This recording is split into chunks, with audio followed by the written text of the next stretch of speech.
এখানে শীতলকুচি ছাড়া পর্যন্ত এখানে 58তম পুজো হয়ে কমপ্লিট হবে। এখানে 56 হলো। কবের আর মধ্যে পুজো আছে নাকি? আর তিনটা আছে, তার মানে 59 হয়ে যাবে শীতলকুচিতে। কবের মধ্যে সম্পন্ন হবে আপনার সংকল্প? আর 3 দিন লাগবে, ম্যাক্সিমাম 3-4 দিন।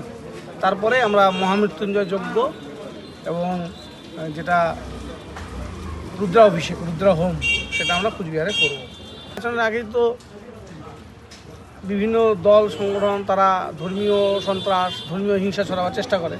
সেই সময়ই আমাদের ঈশ্বরের কাছে প্রার্থনা করা যাতে হিংসা কেউ ছড়াতে না পারে। কেউ তো, আমরা হিন্দুত্ব কীভাবে করব সেটা তো কোনো সংগঠন, কোনো দল ঠিক করে দিতে পারে না। আমরা হিন্দু, আমাদের ধর্ম শেখায় পরধর্মের প্রতি সহিষ্ণুতা, পরধর্মকে শ্রদ্ধা করা। সেটা আমরা করছি। যারা এটা করছে না, যারা ধর্মে ধর্মে বিদ্বেষ ঘটাতে চায়, তাদেরকে বার্তা দিতে এসেছি। এবং যারা হিন্দুত্ববাদী, যারা হিন্দু ধর্মাবলম্বী, তাদেরকে আমরা বলতে এসেছি যে ভোট আর ধর্ম এক জিনিস না। যেটা ভোট আসছে সেটা হবে কাজ, উন্নয়ন, সামাজিক আর্থিক বিকাশ, তার উপরে ভোট হবে। ধর্মের জায়গাটা আলাদা।